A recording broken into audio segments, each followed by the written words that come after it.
Simpsons Halloween Special Part 5. Now, I know I just said that this one was a bad episode, and I think because I said that was because I remember the ending to this being awful. Every time Nightmare Cafeteria ended on that dancing jig, I fucking hated it. I always hated it. But tonight was actually the first time that I actually paid attention to the lyrics and what was going on in the sequence and realized, God damn, that's pretty fucking dark because they're singing about what's about to happen to Bart. Bart gets dragged off by Santa's little helper and he is fucking eating him like he is a sausage. And again, I feel like I'm eating crow because again, reactionary thing. And I remember, and five is I do not look at five as fondly as other people, but again, watching that ending and actually kind of paying attention to what is happening, I have a whole new appreciation for the ending of Nightmare Cafeteria, especially since I found out that it was written by David X. Cohen, who go on and do Futurama. He wrote on some of these, and I didn't know that till like tonight. It's like, oh shit, because I can kind of see some of the humor, especially in Time and Punishment and Nightmare Cafeteria. Like I see that humor going into Futurama, like 4 years later. The Shinning, Time and Punishment, and Nightmare Cafeteria are our segments. This is the last time we get the Tombstone gag with all the funny names. That will be retired. This is the first time we actually get the couch gag, and going forward, now there's going to be something else opening up. I don't remember what opens up part 6. The first story on our docket is The Shinning. Now, this is basically the parody of The Shining, and they actually do a really good job at parodying it, and again, doing justice to the source material, but also maintaining its own identity. It's something that I feel like does get lost later on. Like you look at the Harry Potter one that they did, like I think in 20 or 15. Like, what the fuck was that? But this one's actually really good. They all go to Mr. Burns' estate. Mr. Burns takes the beer and cuts the cable to ensure that the Simpsons are going to do their job and not just hang around all winter and just drink beer and watch TV. They're going to make sure they're going to do their fucking job. And Mr. Smith is like, dude, don't you think this is why they killed their family?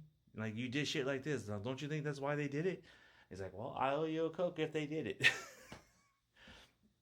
This actually has a really good ending, really good twist, because at the end, they all frozen and they're all watching TV. It's great. I actually like this one a lot. And like I said in the previous video, The Shining is one is probably like maybe top 10, maybe top 5 segments of all time. It is up there because this one is actually looked on really fondly. And I do like this one, and I think it comes together at the end very nicely. Willie tries to be the hero, gets the act. Next one, Time and Punishment. This one's really fun. This is a really funny one. Homer gets a toaster stuck in his hand, breaks it, and concocts a fucking time machine out of the toaster and travels through different dimensions over and over and over till he finally gets the right one. He runs into Willie and then Maggie does him dirty with the axe. And James Earl Jones says, "This is a disturbing universe." Great line. He comes back and he finds out that, he is a normal people among lizard people. It is fucking hilarious. It's great. And there's arguably one of the most heartbreaking things because he sits on the fish, creates his perfect future, but because Marge doesn't know what a donut is, he flips the fuck out and goes and leaves this dimension. If he waited 5 seconds and looked right outside, it was raining donuts. He would have had it made. Luxury sedan, in-laws are dead, well-trained kids, and donuts. But the only thing about that though is that shit's seasonal. So I don't know how often it'd be raining donuts in that universe. So he could be waiting a long time for a donut. Just saying.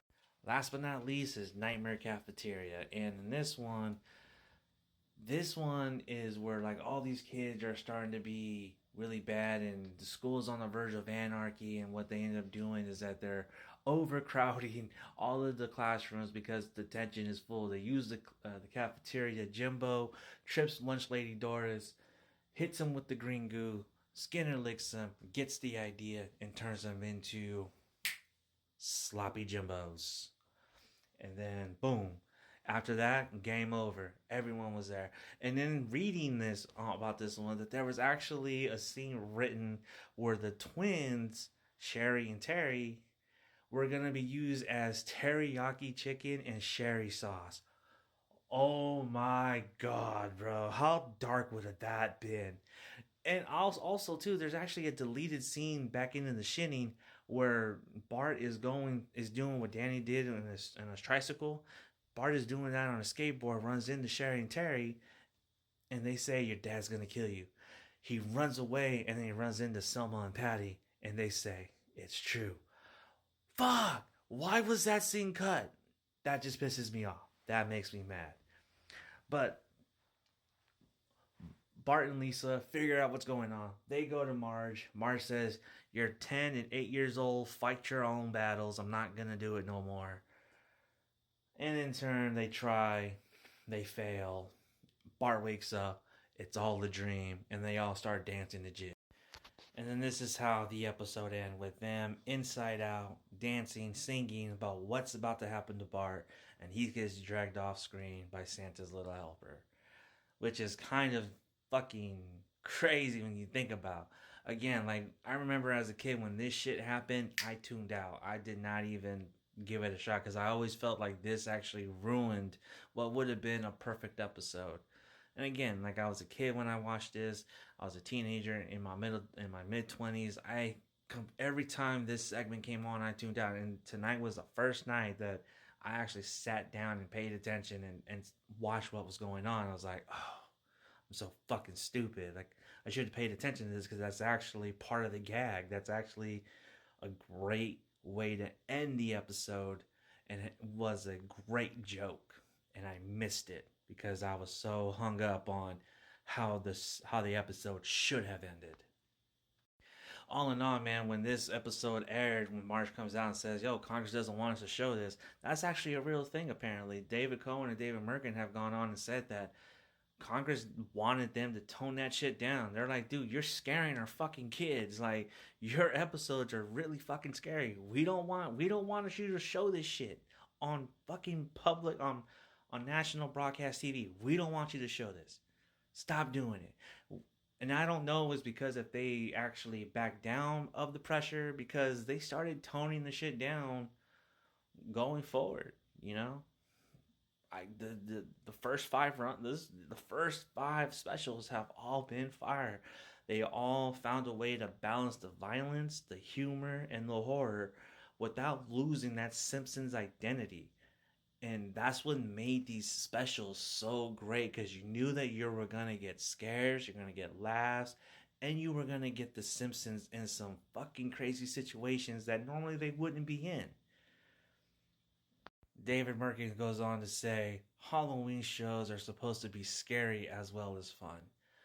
And I think this one actually really encapsulates what the Simpsons Halloween special were all about because this was scary and it was fun. Also, Willie gets dirty all three segments. Like, goddamn. Poor Willie. Willie fucking gets done hella dirty.